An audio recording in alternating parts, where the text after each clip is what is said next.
Mike sent me a picture of the engine as built. Yesterday he said, oh, the toolbox. Actually, they added that a little bit later. Thank you. So they have all of this detail, and within the first year, Inyo, by the time Inyo is photographed at Carson City, Inyo has received a couple of modifications. Received a smoke lifter on the staff that she has today.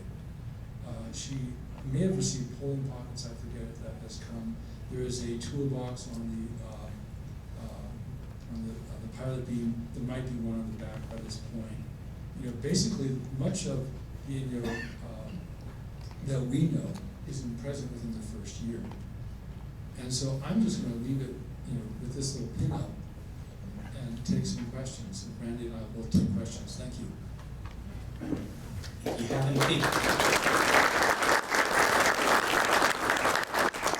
You haven't figured out yet, he's lobbying the Nevada State Railroad Museum to repaint an engine, I think. So can we answer any questions you have? Could you give us a little detail on how they applied this paint, the steps they had to go through to get the finish? Hold that thought. I can take it from here. Here, give it back. I can hear him. I know you can hear him, but can We can everybody repeat the else question. hear me? We can repeat the question. Are you gonna repeat the question? Okay, we can repeat the question. So the question was, do we have any idea how they applied the paint or applied the details? And so there's a great deal of literature about how many coats of paint, how many coats of primer, how many coats of a material called rough stuff, which is essentially a brushable filler to get a smooth surface. You go through color coats, you varnish, you apply decoration, and you varnish again. And you have different kinds of varnish. Some are wearing and some are body. So In 1874 and 5, the Pennsylvania Railroad conducted tests. They had the 14-coat plan, which was the quick one, and they had the 17-coat plan. Baldwin looks like it did one of the lesser ones because it's turning engines out really fast. They don't have time to wait 24 hours to let one coat dry before they start to rub down and redo the next coat. What we believe that he did is that as the cast iron parts come out, they're treated with hot oil, which prohibits rust from forming on them. They're treated, they're filled, they're getting their primers, there's puttying, and then there's maybe one or two color coats. Grant Locomotive Works only uses one color coat, but there's one or two coats. The upper coat of color, the ground color, is always mixed with varnish, and it's called color and varnish. And that creates an eggshell surface, sort of you have a surface eggshell texture, and that makes it easier to paint and letter. So you have a harder surface that enables a sharp ability to get your painting and lettering done. And then over that, once that's done, you apply your gold leaf and so forth. And when that is completed, you then put on your layers of varnish. The best varnish was used on the upper parts where everything would show. But at the time Inyo and Tahoe and Bowker were built, quality varnish was used on all parts of the locomotive. And you have rubbing varnish, so you rub it down and then you put another coat. Every now and then you see notations in the Baldwin specification sheets. It's like, put 3 coats varnish. You know that someone has written them and they say they want that. And so they make certain that that's specified so the client gets what they are asking for. There was always that game of trying to get a quality paint job and speed. We work here on the railroad method, says one painter. Everything is always hurry and scurry. And the painters from car shops would get together with their colleagues, the painters from carriage and wagon departments, and they would compare notes because they had the same materials and same techniques. They shared the same trade press. And the guys in the car shops would always complain because they had to get stuff out right on the road, whereas the carriages, particularly the nice ones, you would have days and days and days to get them all done. And the carriages were always kept indoors and really nice conditions, whereas these things were you know, even if they're wiped down every day, cleaned, maintained, we're still subject to a lot of wear that was not otherwise experienced. And painters really wanted to get a hard-wearing surface.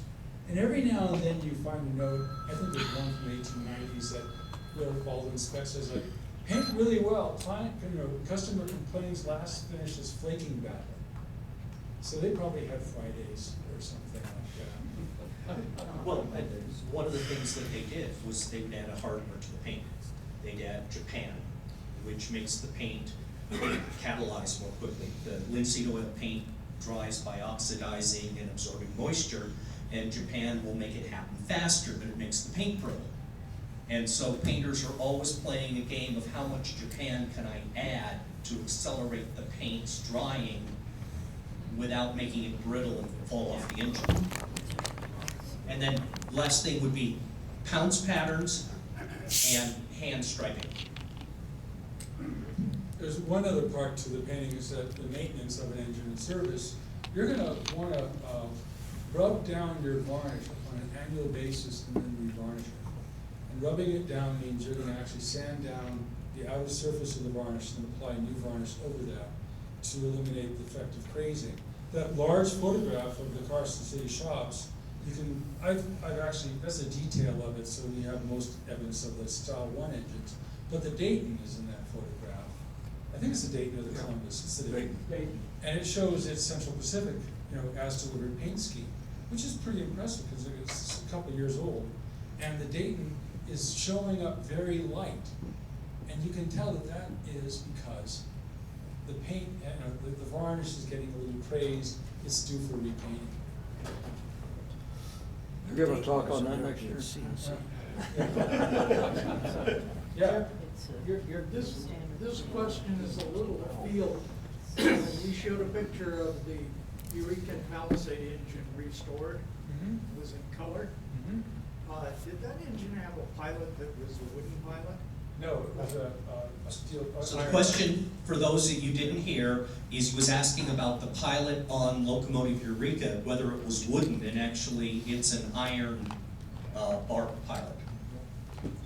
Just like the one on Sonoma. Yeah. Oh. Jim, to your Glenbrook report, the word Glenbrook, the G is larger than the remainder. That's not true here. Was that a style change, or was that something people did because they wanted it? How did that go about? So the question is about Glenbrook, which is the mogul on Carson lumber, and in the report, Jim shows the G of Glenbrook as a larger letter than the other letters. All right, well, the Glenbrook's name was painted on the side of the tender and is visible in the Watkins photograph, and the G is slightly higher than the remainder of that.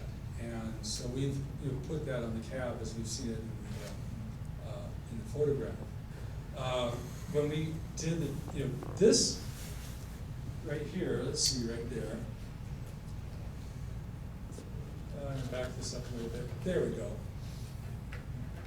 Can we dim these lights just for a moment? There. This right here is a brass plate, which is actually fastened to the walnut cab, and it contains the name Inyo. And it's a very small plate. It's evidence of it was found. Stephen Drew was very kind enough to forward a photograph of the holes and showing the location of this plate. And you can see it right here. And so there's just no room to do that. I'm certain that Baldwin had something about that. And the plate is called out on the specification sheets. Yes. How long did that plate last? How long did the plate last on Inyo? I don't know. Inyo was probably modified over its time, but V&T is very conservative in its treatment. About 1880, they started to use the numbers instead of the names on their train registers. So maybe sometime around there. Yeah, possible. Yeah. Yes. Engineers, man cave or something, that's what it was. Yeah. Yeah. You mentioned the type of wood. being walnut, did Baldwin have a standard for the wood that they use for their caps? Walnut for varnished caps, and walnut caps were always varnished, and ash for painted caps. And so that appears in the finish schedules, it appears in specification sheets, that they call out the wood and then call out the finish. But ash would always be painted, and walnut was always varnished, and walnut caps always had brass hand grips. As intended. As the law book calls for. Yes. What color is the cab roof? It appears to be the same color. No, it's just turned metal, it's just unpainted on metal. So they have metal roof cab. Yes, yes. Now, Inyo's cab, I'm told, you know, the actual boards that make up the roof are light and dark wood. And that is a decorative detail which is only visible to the engineer. And the fire. And the fire. Which was carried through the number of roof structures, pre-curves, and all the like. It was a little detail of the thoroughness that a lot of these locomotives were built with. Let's just take a area. So there'll be by the time Watkins photographed it, there'll be a toolbox right here. You can see it, there's a toolbox. There's our smoke lifter, which has been added right here. She's got her flag stanchions on her. She's got all the brass. There you can just barely make out the sunbursts. It's pretty remarkable. There's a tiny spot indicating the brass plate for the name. It's almost possible, the cab is so dark in this photograph, that it's almost possible we have been painted by this time. My understanding is that Inyo was in a contretemps at the Baltic switch, which seems to be like the Armageddon of Virginia trucking locomotives. And if you had a V&T engine, it went foul on the Baltic switch.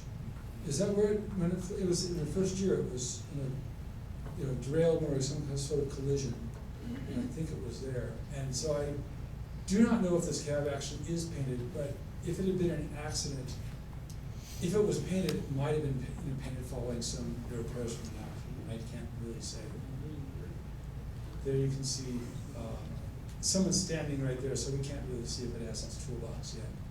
But we can see a lot of the gold leaf around there and this lettering and all that detail. It was basically used as the Gold Hill switcher for the first few years of its life. Now, these right here, by the way, these are not painted white. These are polished iron. The white paint that you see on those is a cheap imitation by railroad shops of polished iron. There you have polished iron. This is part of the locomotive's high-level finish. And again, the forward part of the frame is polished iron. And that is actually fairly modest. There are drawings of Erie Railroad passenger locomotives, some of which are all black, with entirely polished iron frames. And it took a lot of wiping.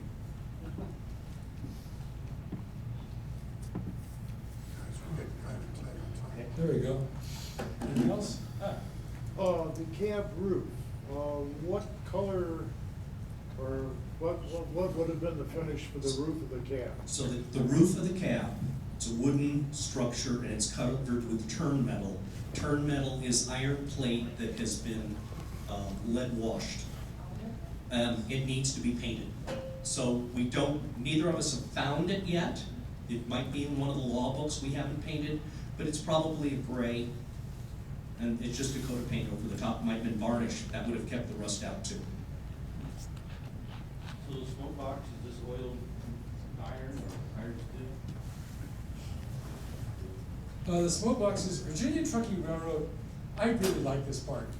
The Virginia Trucking Railroad is one of the first railroad shops to adopt graphite. And they began to adopt graphite by 1876. It's visible in Carlton Watkins' photographs. And they do something, they're 10 years ahead of the curve in having almost a light graphite smoke box door. Whereas the rest of the smoke box is graphite mixed with, say, traditional like black Japan or something like that. And this light door is there just for looks. And if you start to look carefully in some of the early photographs, you will start seeing this. And you will see it in the portrait of Reno, at Reno, they call it Wilkinson, the diamond stack. The graphite smoke box door is there. I found it a lot in the photographs of Glenbrook and Tahoe.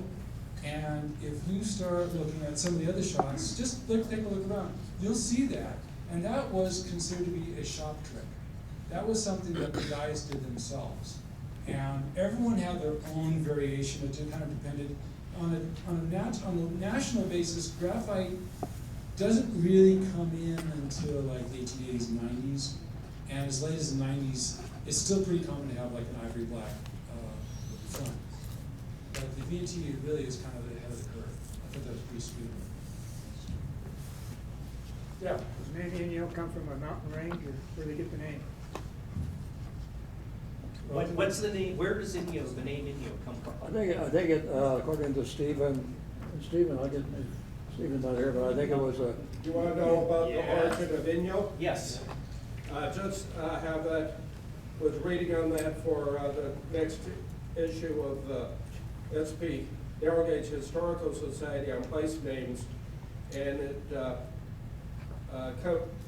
comes from what the Indians call the mountains off on the east side of the Lower Owens Valley, and it meant the place where the spirit lives. Yarrington apparently writes to Mills and says, the name is short and sweet. Don't make this talk like that. So before they kick us off, we're gonna go, we're happy to answer questions. There's images you haven't seen that we have stashed away. And thank you very much.